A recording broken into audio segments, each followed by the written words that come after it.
All right. Hello, everybody. Thanks for waiting in the background. Come on in.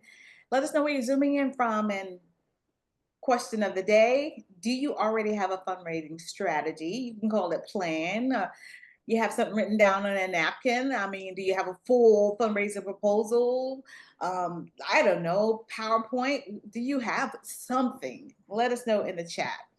We are so glad you're here. It's over 20 people already here and climbing. Here we go. Come on in, everybody. Let me know if the chat is working. I love to see where you're zooming in from. And let me know if you already have a fundraising plan. I'm excited to hear about it.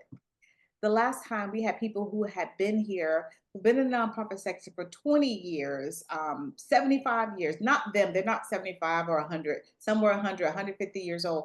It's not the person, but the nonprofit had been around. So I imagine they probably have to do fundraising strategies over and over again. So here we have Sharon. She said, yes, I do have a fundraising strategy. That's great, Sharon. I'm sure you're going to pick up a few more tips here today. Hey, Nikki from Horse Plains, Montana. Welcome, everybody. And Maurice said, we've started a spreadsheet. I love that. Anything that you can get down in writing or, out of your head, it's going to be so helpful. We're going to start in about 2 minutes. So, for you, those of you who are just joining, we're basically talking about if we already have a fundraising strategy. So, let us know in the chat. We have John from Kansas. Hey, John, you can go ahead and take over. Oh, that's okay. All All right. good on our end. Hi, welcome everybody. My name is Lisa Quigley. I am the Director of Account Strategy at Tapp Network. I have been in marketing and communications for over 20 years, way back when, before digital marketing. I've worked with large Fortune 100 companies all the way down to small nonprofits and entrepreneurs. So very happy to be here to talk about how we can increase your donations for your nonprofit. And I am joined today by Alexis Kenny, and I will let her introduce herself. Thanks, Lisa. Hi, I'm Alexis Kenny. Also have about 20 years in this space, about 10 years on the agency side, working both in the US and internationally.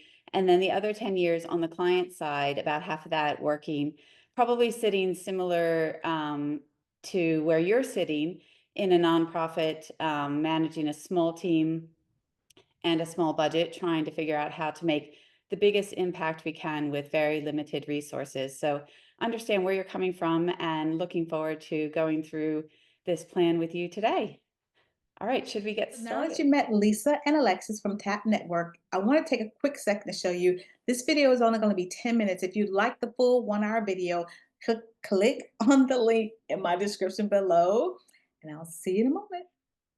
Lisa, for those of us that don't know, can you tell us what we mean when we say a full funnel fundraising strategy? Yes, that is a mouthful, but I'm happy to answer that great question. So, really, it's about guiding potential donors through a journey. Think of a funnel as your journey. Typically, it could be linear, but we're going to dive into that. But really, it's from the first time they hear about your nonprofit all the way down to becoming lifelong supporters. So, that's what we mean when we say full funnel. It's like a roadmap. And first, we start with creating awareness.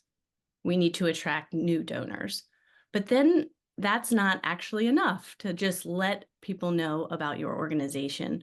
We need to engage with them. We need to use compelling storytelling and have meaningful interactions along the way to build that relationship. And actually, it's not enough to just build a relationship. You need to build a long-term relationship to really turn donors into advocates. And then we're going to shift from really one-time fundraising campaigns to a strategy that ensures really your donor growth.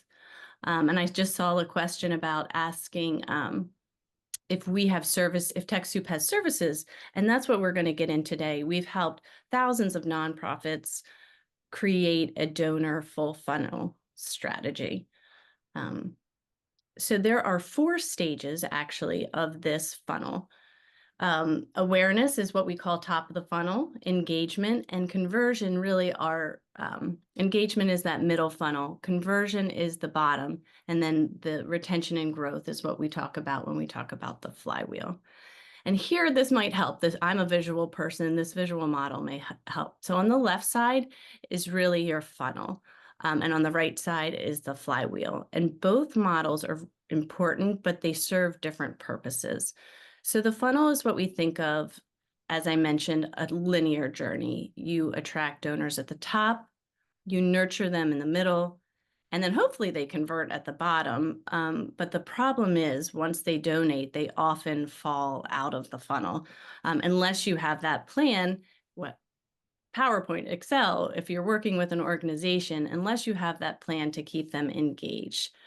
The flywheel, on the other hand, focuses on that long-term engagement that I talked about that is really so important for growing your organization and funding the things that are important to your mission. So instead of moving donors through this one-way process, it really creates a continuous cycle that you're going to have to be mindful of doing on a regular basis to attract and engage and really delight donors, turning them into advocates. In this example, we found our target audiences. We reached them through targeted social media, organic social media. We drove them to our website. So now they're aware of us. They know who we are. They know what we do. They're on our website. Now what? All right. Now we are in the middle of the funnel, which is all about relationships with our donors. It's all about engagement. So some people, just because they're aware, again, it doesn't mean that they'll immediately donate. So this is the stage where we build trust and relationships. And tactics or strategies that we use that are very effective are email campaigns, webinars, virtual events, again, social media interaction, and that personalized one-on-one outreach. If you're not staying in touch with potential donors, they really will forget about you. And the goal here is to make sure they feel connected, and that is even before you ask for money.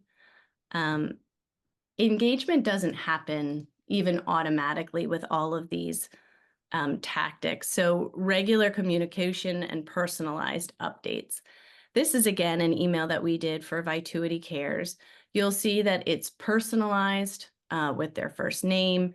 It was a follow-up email based on donor action, and there was some urgency and call to action buttons. So there is a method to even sending out emails, making sure that it's appropriate and it's hitting your audience at the right time and to the right person.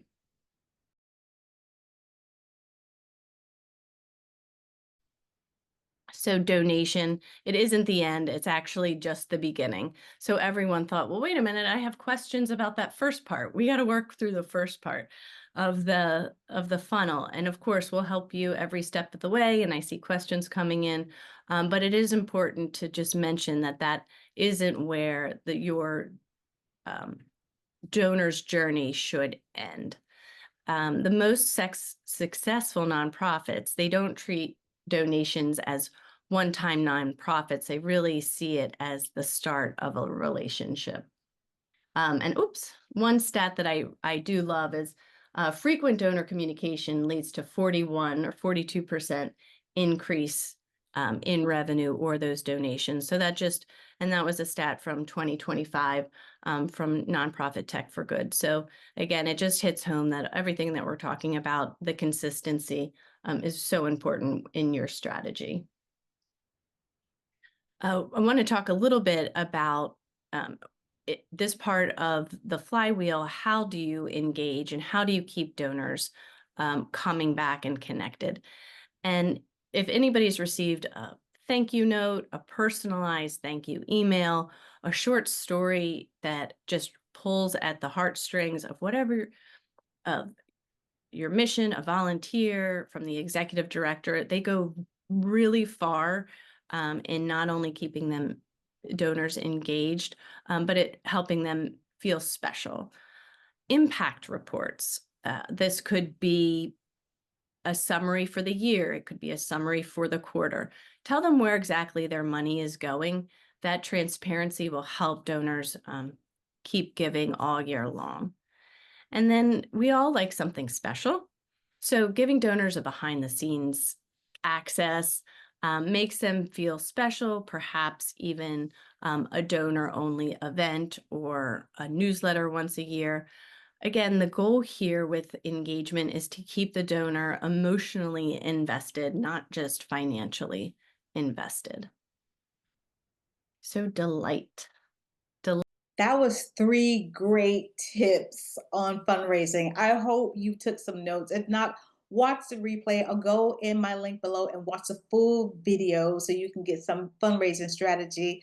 And good luck on your fundraising. You got this. Go you. I'll see you on the next video. Bye-bye.